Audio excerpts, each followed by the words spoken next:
Om सर्वधर्मस्थापकस्त्वं सर्वधर्मस्वरूपकः आचार्याणां महाचार्यो Ramakrishnaaya te namaha.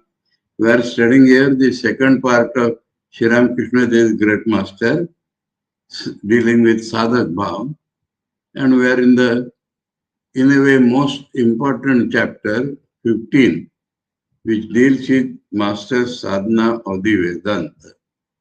And looking into the importance of this chapter, I think it will be better if we repeat this portion and start the chapter from the beginning.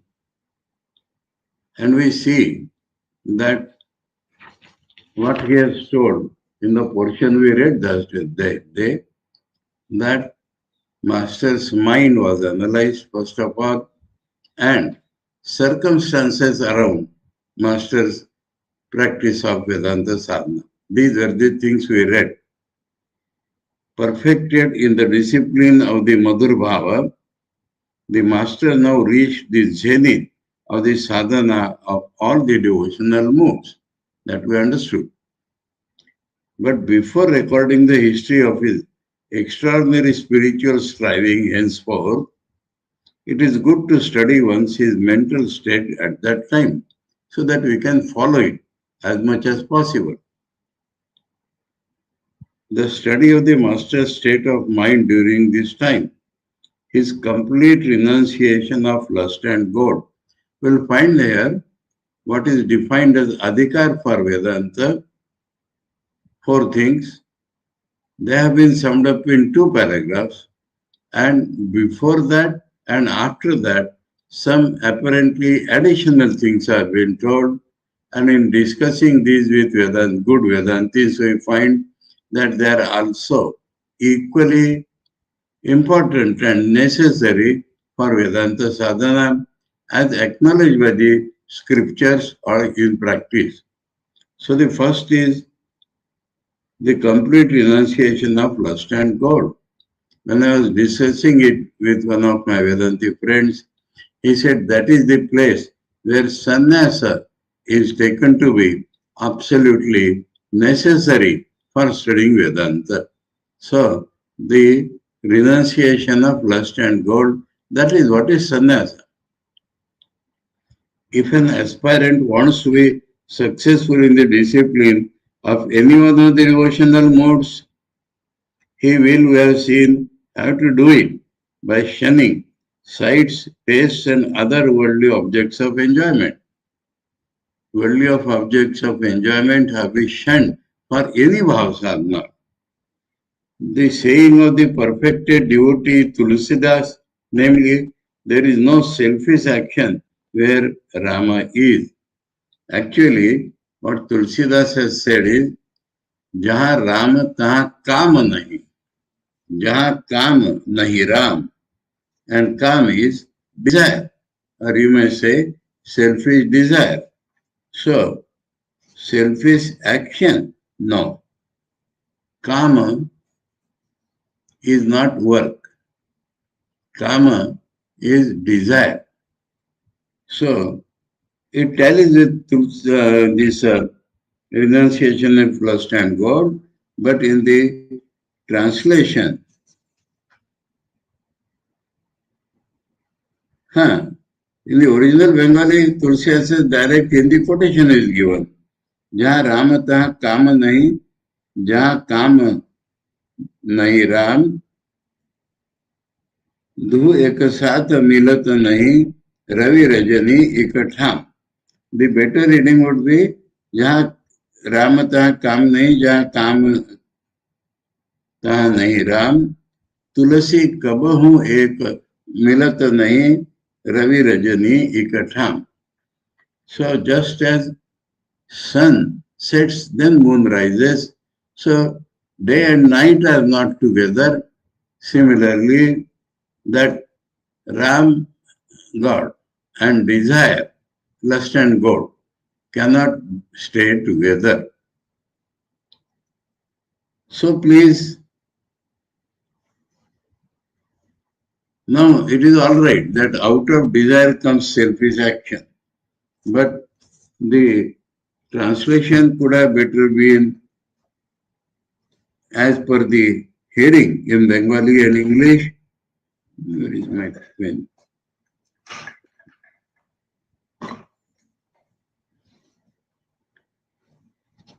There is no selfish action where Rama is. There is no desire where Rama is.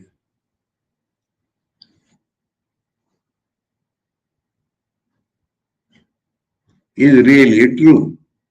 That is, when he says is really true, that means Saradananda Swamiji is attesting to that eternal truth, that he also knows that where there is desire, there cannot be spiritual progress in any bhava. The history of the extraordinary striving of the master bears out this fact. So Saradananda Swamiji is pointing out to master and telling that it is true. He had stood on the solid basis of the renunciation of lust and gold before he began practicing the devotional moods. So he has started his base on renunciation of lust and gold. He could master in a short period whatever mood he practiced at any time only because he never deviated in the least from that basis of shunning lust and gold. So he could form quickly. Those who deal with it, evidently, their sadhana will be delayed beyond measure. Or you may equate gradation that the lesser the desires, the faster will be sadhana. Therefore, we have to keep it clear before our mind that he was now incessantly dwelling in a region far beyond the bounds of the temptation of lust and gold. That means he did not have to struggle now. He is on a high plane where the lust and gold do not reach at all.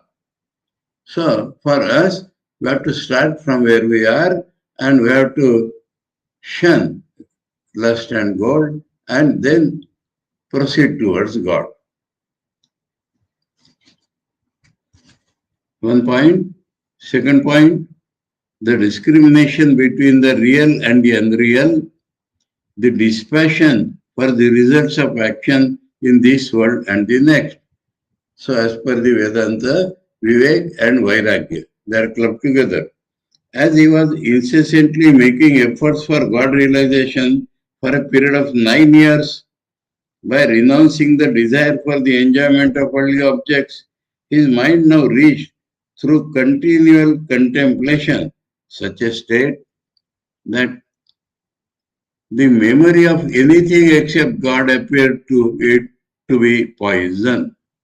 So, what are the new words here? Through continuous contemplation.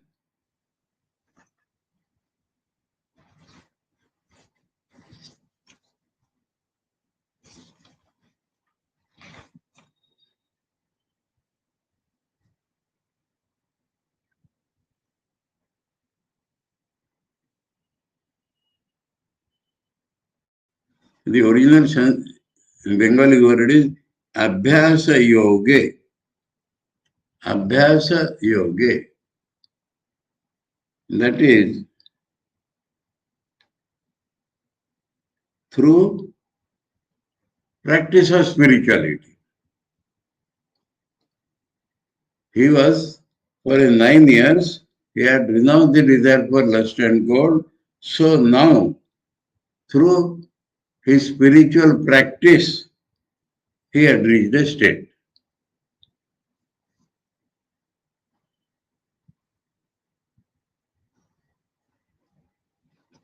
That the memory of anything except God appeared to be poison. So, total renunciation of lust and gold is that, and is practicing sadhana. So, anything other than God is poison for him. That is the actual definition of vairagya. As he understood and manifested in body, mind, and speech, that is, whatever has to be practiced in totality. So, body, mind, and speech. That the reality of God was the essence of essences and the ultimate of all ultimates. He was absolutely indifferent to and free from any desire for the attainment here or hereafter of any object except God.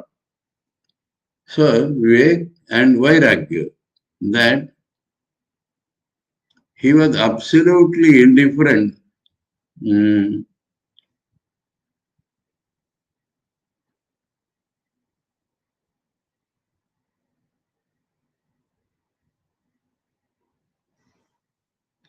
વિષય કામના ત્યાગ પૂર્વક ન વસર તાર મન જે ઈશ્વર વિના પ્રકોનો વિષય સ્મરણ મનન કરા તાર નિકટ વિષવત બોલ્યા પ્રતીત હોય તો સ્મરણ મનન કરા.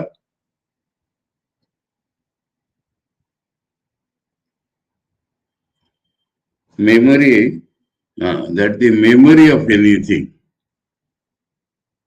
and thinking of anything.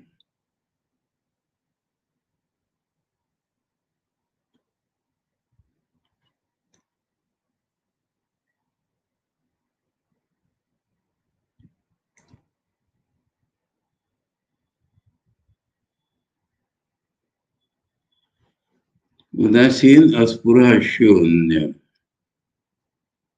Attainment स्पृह तदरिक्त अपर कोनो वस्तु लाभे indifferent to and free from any desire for the attainment of anything you may add here or hereafter. It is there of any object except God. Okay. Forgetting, third, the 6 treasures of Shama, Dhamma, etc., and the intense desire for liberation. Those who are reading only English, they should please understand that this SAMA is not Sam, it is Shama. Shama. Normally, we would write it with an H, SHAM. Shama means mental control and not Dhamma, Dhamma. In English, the problem is short vowel and big long vowel have no difference. Only A is written. So it is not Dhamma, it is Dhamma and Shama. Shama, Dhamma, etc. Those who are interested in etc., we have to be interested in it. Interested in that. Shama, Dhamma, Uparati, Titiksha, Samadhan, and Shraddha. Shama, mental control, Dhamma, physical control, Uparati, not allowing the mind to be externalized, Titiksha, bearing all the dwells on the world, Samadhan is habit of keeping the mind in God. Shraddha, that means I do not see that, but the sages see and they tell the method. I will follow the method, I will also see. This is Shraddha. So, etc. And the intense desire for liberation. That is the last one, mumuksha. Intense desire for liberation. Samadhi is like sampatti and intense desire for liberation. Forgetting all worldly things and the pains and pleasures of his body. Forgetting pains and pleasures of his body. He was now so much accustomed to the one-pointed meditation on the chosen ideal that his mind would in a moment be withdrawn from external objects. So Shama was very natural in him. He does not have to control the mind. He is one-pointed meditation on the inner reality, so the outgoing mind is automatically stopped.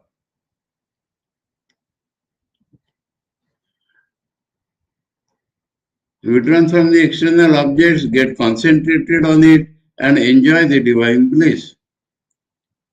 Days, months and years rolled on in that way, yet his bliss, the divine enjoyment, would not leave him even for a moment. Nor could he ever lead himself to believe that there was anything but God in the world to be desired for. So, no other desire and nothing outside God. So, all these six qualities and mumukshutva had become very natural in him. We had to struggle for it.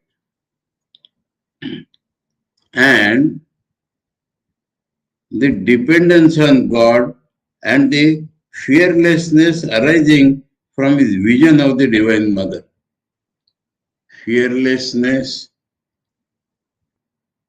arising from his vision, his different spiritual experiences should be the translation. ईश्वर निर्भरता और दर्शन जन्य भयशून्यता. Darshana Janya Vaishunyata is not talking the mother here. So many visions he had. That is transcendental visions.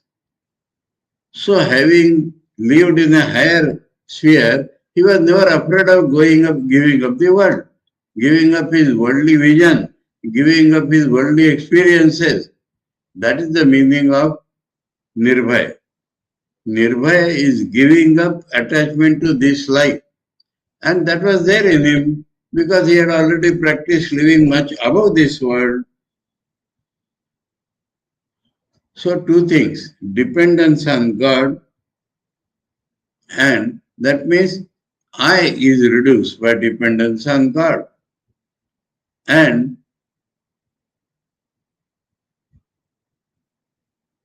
having spiritual visions that gave him fearlessness. Now, let me talk a little on this dependence on God. Shall I tell you an anecdote? There was a brahmachari. He is now an old Swami living in Advaita Ashram Mayavati. Now, something happened in his life and he was terribly depressed. That is what I heard from his friends when I came to Velurmat some 30-40 years back. And then when I saw him, I saw that he is much more recovered from that depression, though it is still there.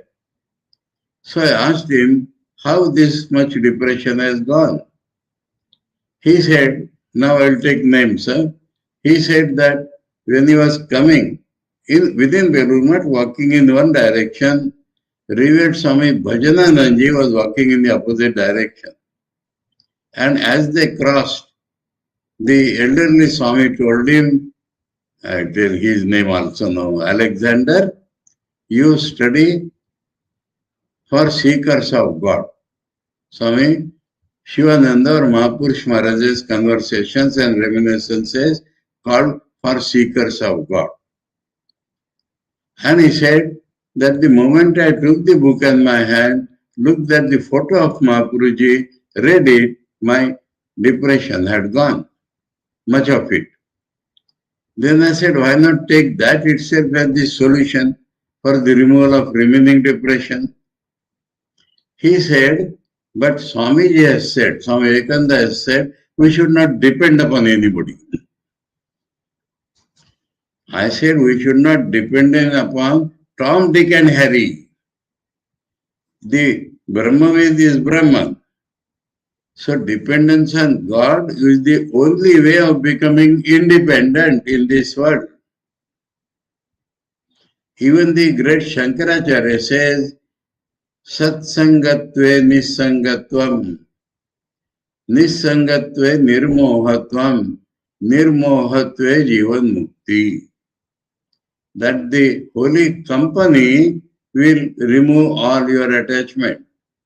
And when all attachment is gone, we will not have the temptation or delusion of anything, and that will give you Jivan Mukti. So, dependence on God is the way to be independent. I have many stories about it. In Mumbai, there was a conference of religion, those who are practicing religion, and scientists of big companies. And Ramakrishna Mission, I was in Mumbai in those days, and Ramakrishna Mission had deputed me to go there. Now, one of the big scientists was telling that, what is this God I cannot understand? What is the need of depending on God I do not understand? When I want shirt, I go to tailor. When I am sick, I go to doctor. When I want haircut, I want to a barber. Where is God? His wife was sitting with him. He said, my wife always says God, God, God. I do not know what it is and why it is required. My talk, we were talking in a round table fashion. My talk was over. But the Christian father sitting there asked me, Swami, you reply to this objection. I told him in a little funny manner that had you been really independent, I would have agreed to what you are saying. But I see you are dependent on 50 people. For your this, you are dependent upon that. For your this, you are dependent on that. For your this, you are dependent on that. So where is independence? And secondly, I see that you are more dependent on your wife than on anything else. And your wife is totally dependent on Thakur, on God. And so you are saved in all this situation, not by depending upon this and that. So, you understood? He says, my wife, for everything she says, God, God. And that is why through her you are saved. So dependence on God is the only way of independence. We should never suffer under this misconception.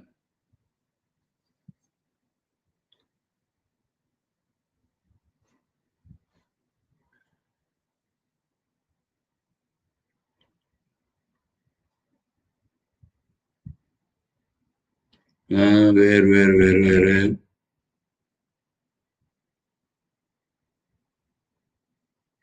Oh, fourth you are reading, When I reading the dependence on God.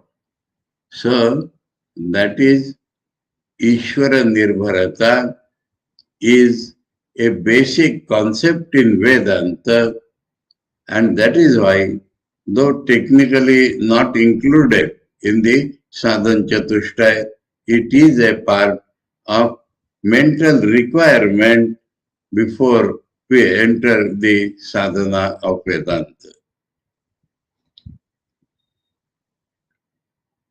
And fearlessness. Fearlessness is mentioned in the Devi Sampatti in the Gita first, Abhayam. So, The fear is of losing the present state of life. And when Thakur was living always in the above states, he was already free from fear. And having unlimited devotion, faith, and dependence on the Universal Mother, the ultimate cause, Universal Mother, the ultimate God, as the goal, the supporter, the Lord, the witness, the abode, the refuge, and the friend. So, this he has taken from the Gita 9 chapter 18 shloka. That what is God to us? He is the supporter, the Lord, the witness, the abode, the refuge, and the friend. The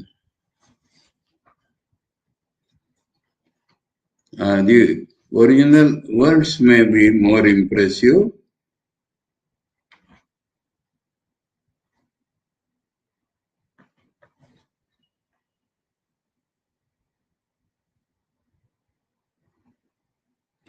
Gatir Bharta Prabhu Sakshi Nivasa Sharanam Surit.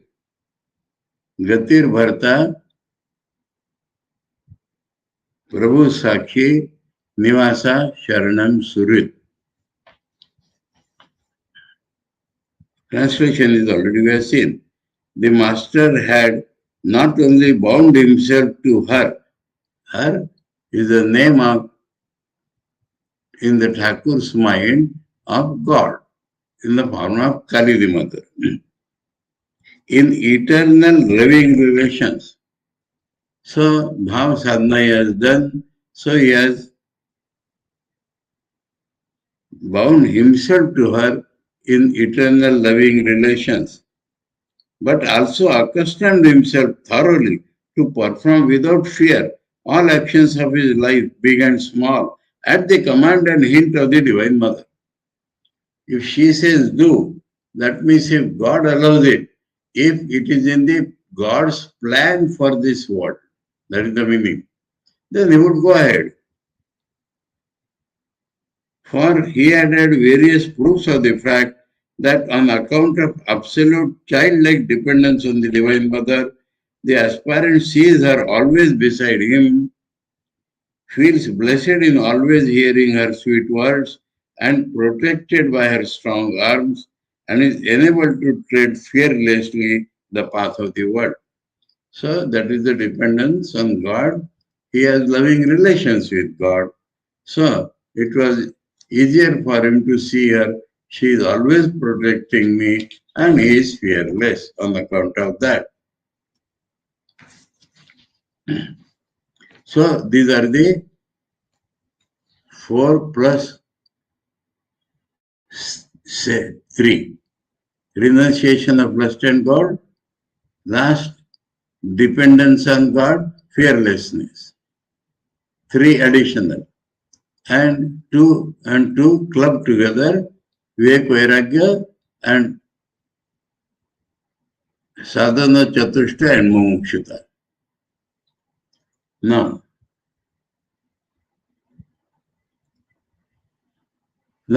a question is discussed in various forms, various ways, various answers to the same question.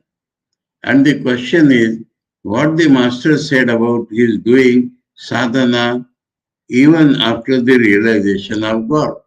We have seen that he had realized God in so many ways and ultimately realized Advaita also through those paths. What is the need to do some sadhana again? That is a question. I remember here an incident. One of our Swamis had 2 or 3 lectures in continuation in some outside society in Nagpur. And they were perhaps fanatically Hindu-minded. So on the first day, printed leaflets were distributed. Was Hinduism not sufficient for Ramakrishna that he felt it necessary to practice Islam was in those leaflets. To that the answer is, was the practice of Hinduism necessary for him who is already perfected? So his practice of Hinduism is not for himself, it is for harmony of religions. His practice of Islam and Christianity were already for that purpose, that all paths lead to the same goal if practiced sincerely. So that is what he is telling here. Doing sadhana after realizing God. So he was a God-realized person from his birth and incarnation, but to show to humanity the need of sadhana. So he had to do sadhana. And to show to humanity all paths lead to the same goal, you can choose your own path. He had to practice all sadhana. Why did the master, it may be asked, engage himself in the discipline even after thus knowing the cause of the universe as his own mother? That means he has not only realized, but he has made a near relationship with the cause of the world, Jagat Karan Ishwar. What was discipline for? When one realized that she was more than one's own, discipline means practice, sadhana.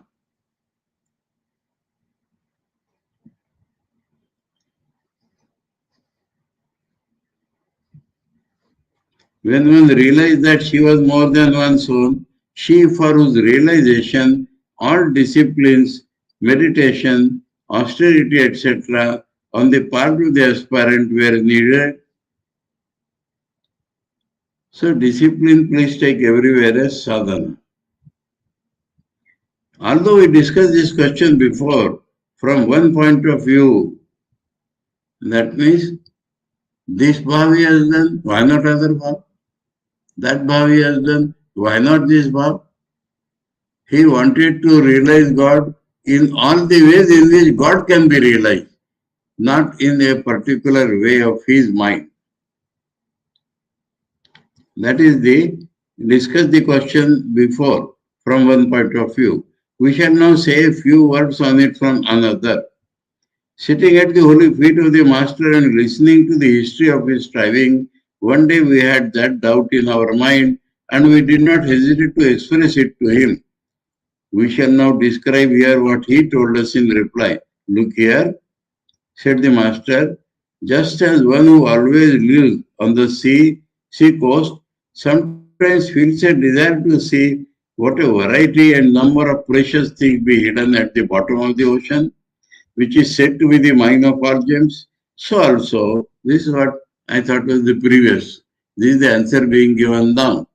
So previous is that Bhava sadhana should lead to Bhavatit.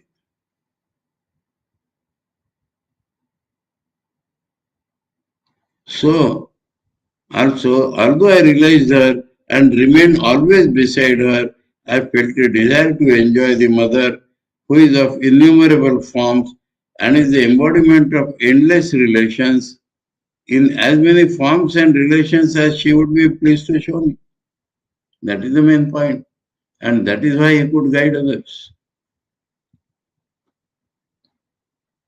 Therefore, whenever I desire to see or enjoy her in any particular form or relation, I persisted in praying importunately to her to reveal herself to me in that form or relation.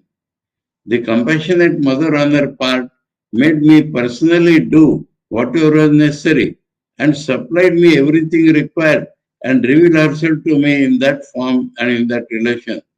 I would add, in addition to bringing gurus of that sadhana for him. It was thus that all the various disciplines were performed, sadhanas were performed. Perfected in the discipline of Madhur Bhav,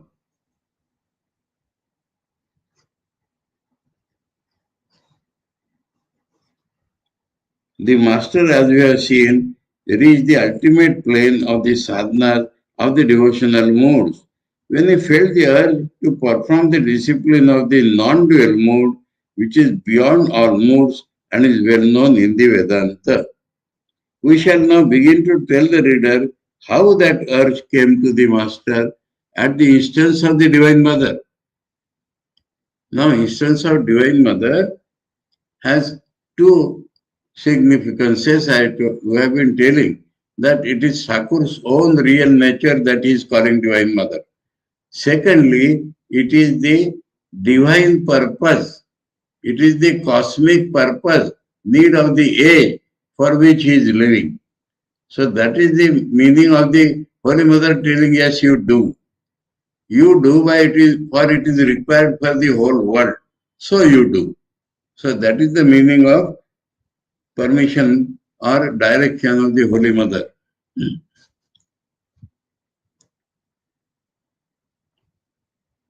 And how we now realize her formless, attributeless nature, which is the Turiya state, the absolute. So, that is another beautiful way put by Sri Ramakrishna and his disciple. People think she is Sagun Sakar and Nirgun Nirakar is something different. And here he says, her Nirguna form, her formless means Nirakar, attributeless means Nirgun, nature.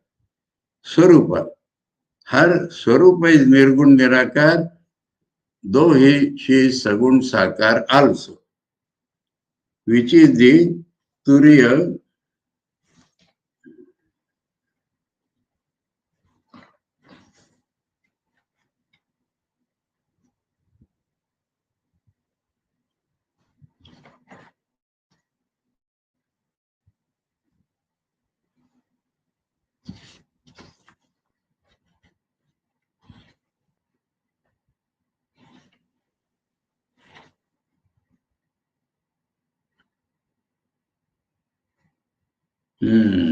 One philosophical mistake in translation.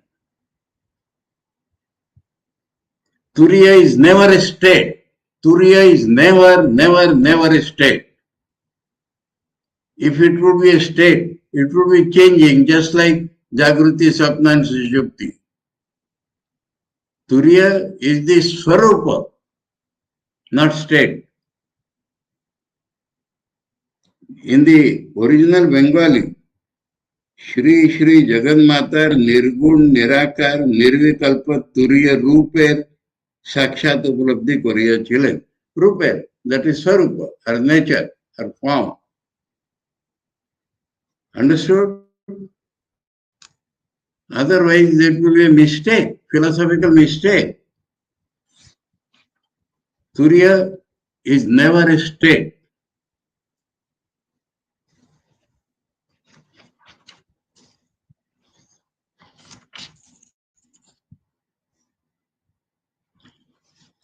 Her formless, attributeless nature, which is Turiya, the absolute, which is Turiya, the absolute. Or you can add her formless, attributeless Turiya, absolute nature.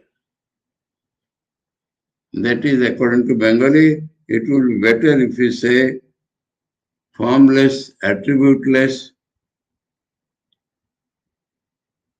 Turiya nature of the Kalin Mother, Divine Mother.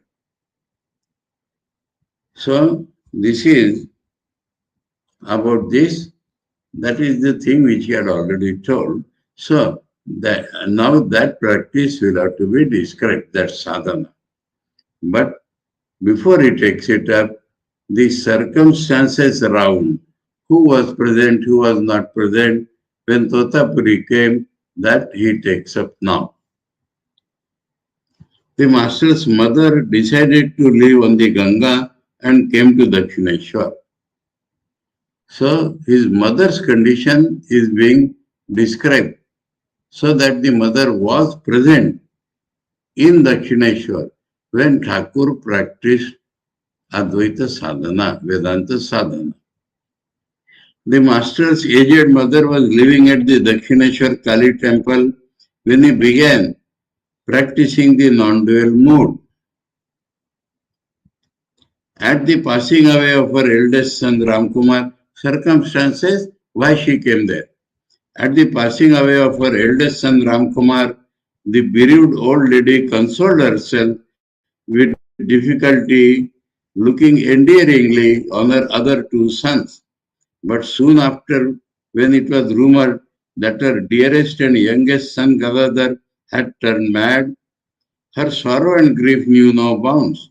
She had her son brought home, and when his condition improved a little through various kinds of treatment and performance of propitiatory rites, that is how she believed. Hope came to her again, and the old lady had him married. All this according to Thakur's will, but she thought like that. But when Gadadhar returned to Dakshineshwar after his marriage and his former state seized him again, the old lady could no longer control herself.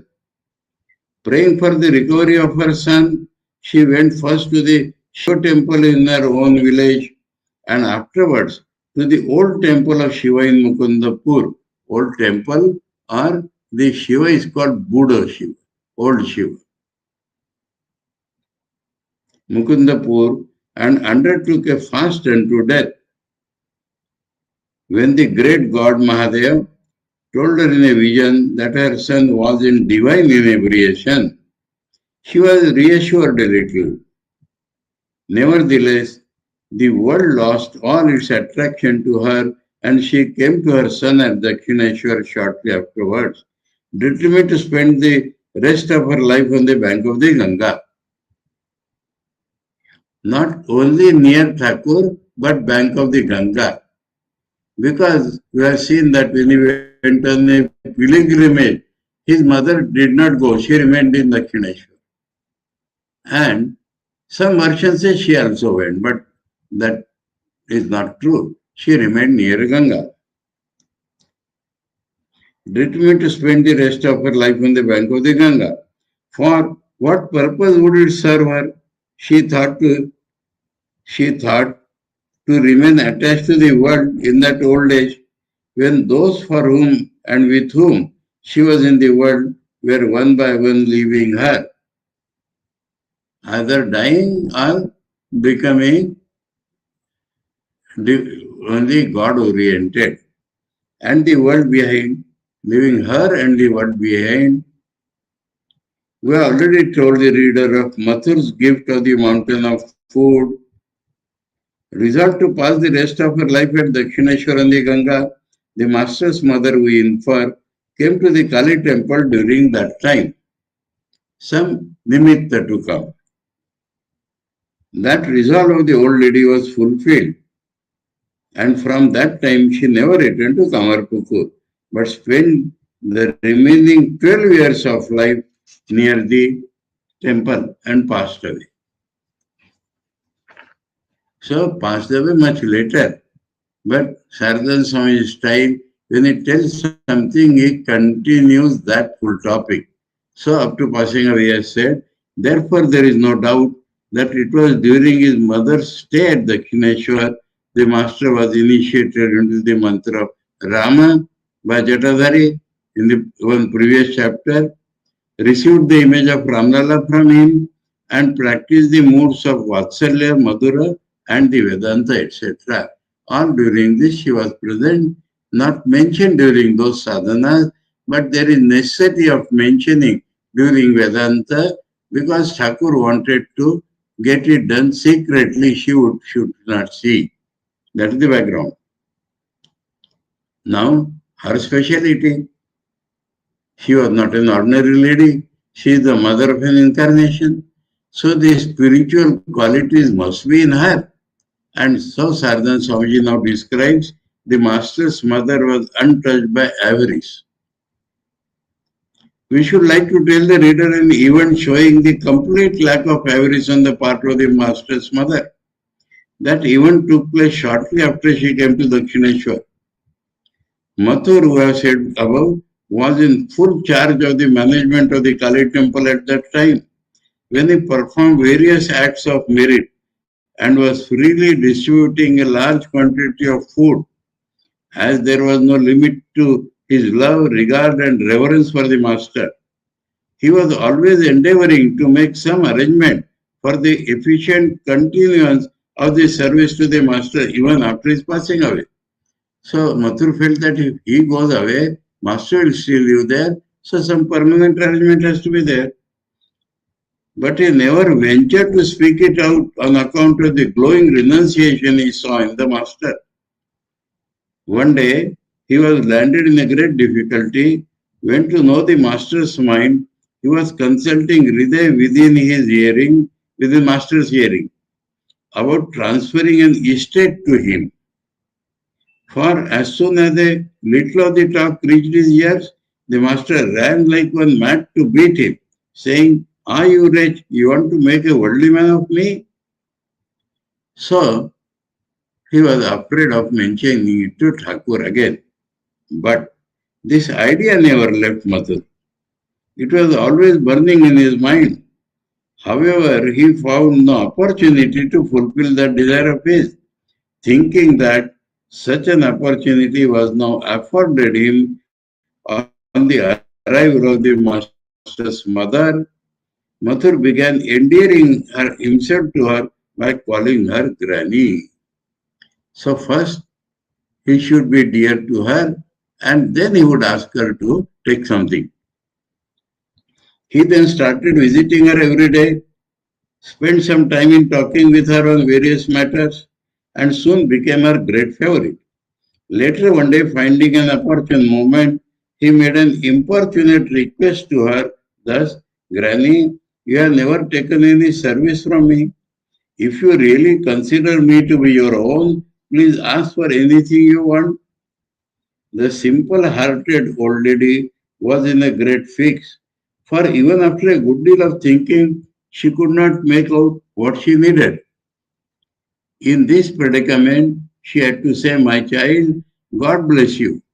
Through your affectionate care, I lack nothing at present. When I require anything, I will ask you for it." So saying, the old lady opened her portmanteau and said to Mathur, "Look here, I have so many clothes, and through your loving care, I have no trouble about food and drink. You are arranged and are arranging everything. What then shall I ask you for?" But Mathur was not a person to drop the matter so easily. He repeatedly requested her, saying, "Please ask for something." After a good deal of thinking, the master's mother hit upon something she had need of. She said, "If you must give me something, please buy an anna worth of tobacco leaf, for I want tobacco ashes for my teeth as to powder." The worldly Mathur's eyes became wet.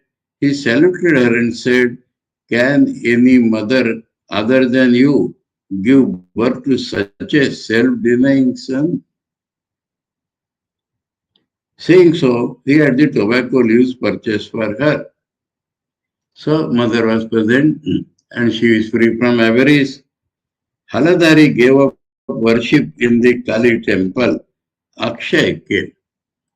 So that is another event. Haladari was still in Dakshineshwar and Akshay also had come, Thakur's nephew. During the time of the masters practicing the Vedantic discipline, Haldari is, has to be shown because of two things. He is calling Thakur that you are only doing Bhava and not Vedanta. And secondly, because he used to discuss scriptural matters with Totapuri. During the time of the masters practicing the Vedantic discipline, his paternal cousin Haladari was in the service of Radha Govinda at the Dakshineshwar temple. He was senior to the master in age and had some grasp of scriptures like the Bhagavata. Is it only Bhagavata?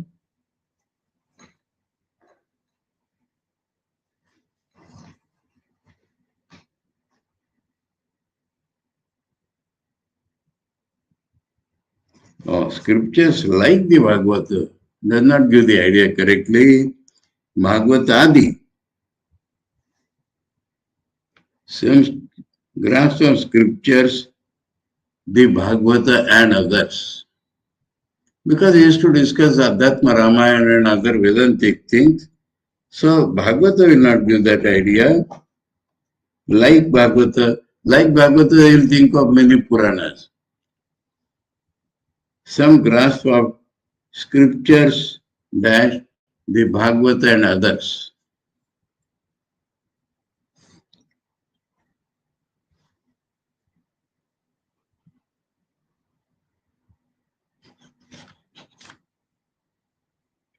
He felt proud on that account. We have told the reader how he ridiculed the master and said that his spiritual visions and states were due to the derangement of his brain. How pained at it, so he has already described it. He is reminding us of it here. How pained at it, the master would run up to the Divine Mother for consultation, and how he was again and again consoled by her, and how on one such occasion Haldari used those words of ridicule which sent the master into ecstasy, during which he had the vision of a beautiful figure who instructed him to remain in Bhavmood.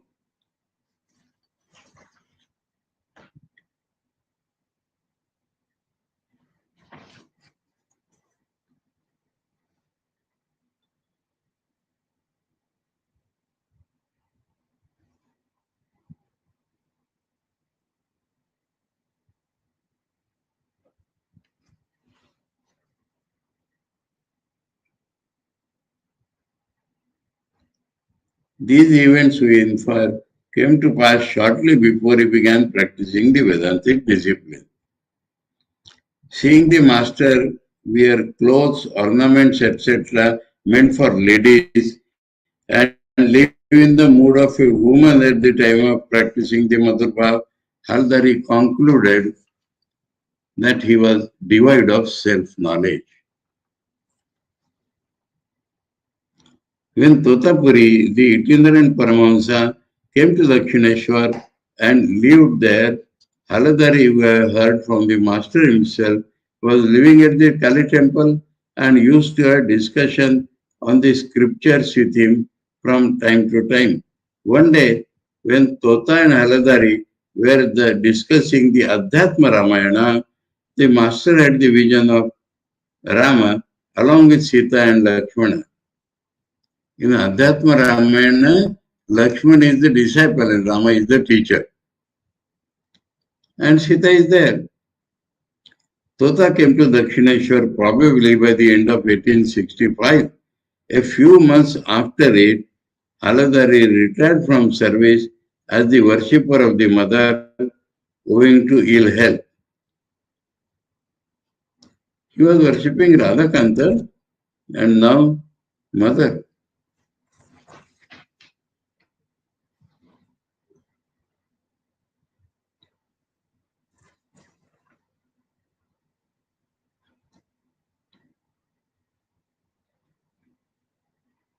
Oh, no. Kali Vati. Kali Bhati means that campus where Kali Mother is he anomaly. He was, we are told just now that he was serving Radhakant. And we also read that he could not continue Kali service and he came to Radhakanta's service. And here is mentioned that worship of Kali. He, a few months after it, Hardari retired from service as a pujari in the Kali temple complex. As the pujari or worshipper of Kali temple complex. Worshipper in the Kali temple complex.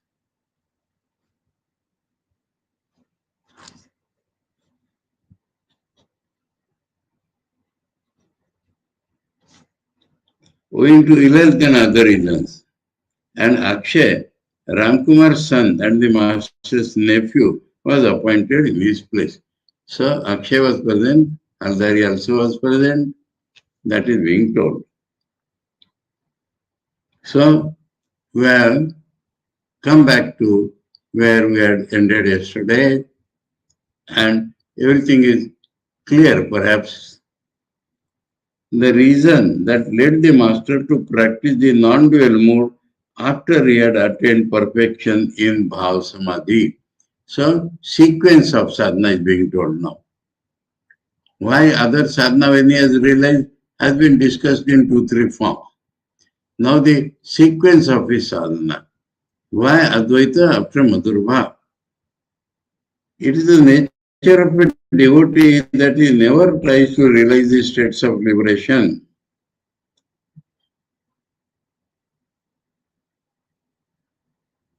Hmm?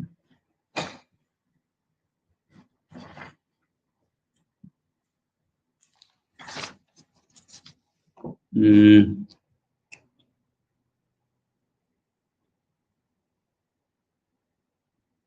Oh.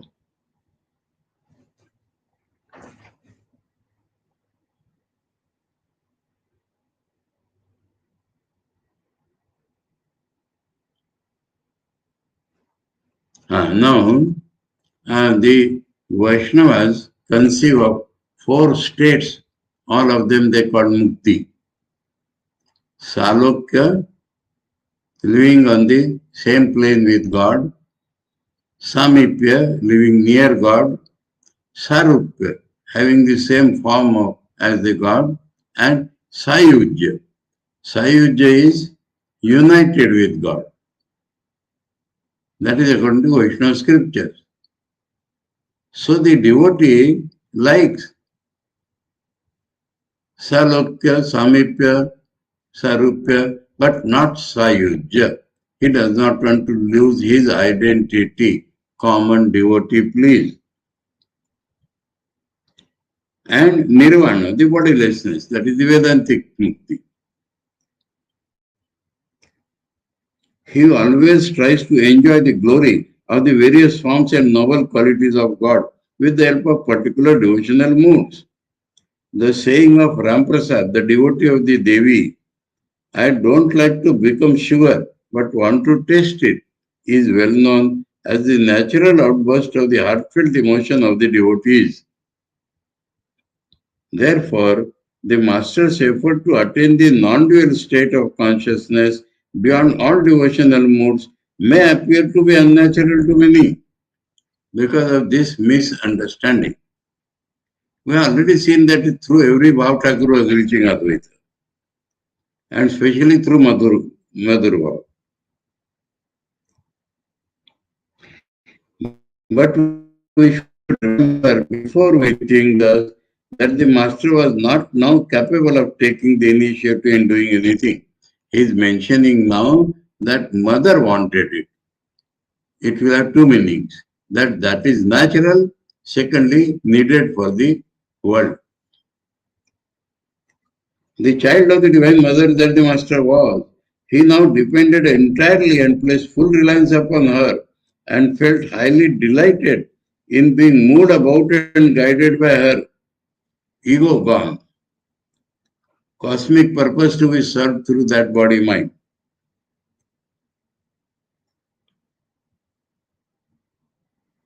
Anyway, at any time, the Divine Mother, for her part, took upon herself all his responsibilities, so she would not allow him to take any wrong step. And with a view to accomplishing a particular purpose of hers, cast him, without his knowledge, into quite a new mode. For the incarnation of the age, by the decree of the Universal Mother, the Master came to know that particular purpose of his life at the end of all his sadhana. So that was also revealed to him. And it was because of this knowledge that he bore with delight the great responsibility of doing good to humanity, thus thrust upon him by the Divine Mother. He was not having the egoistic, I shall do good to the world, but mother has put it on him. He is the instrument of the mother only, with whom he was fully one in love, and for whose sake he kept himself just a little separate from her yantra, her instrument, that much separate, no separate will. The rationale of his effort to attain the non-dual mood at the end of his sadhana of the devotional moods. From another standpoint also, the rationale of, we'll take it up tomorrow.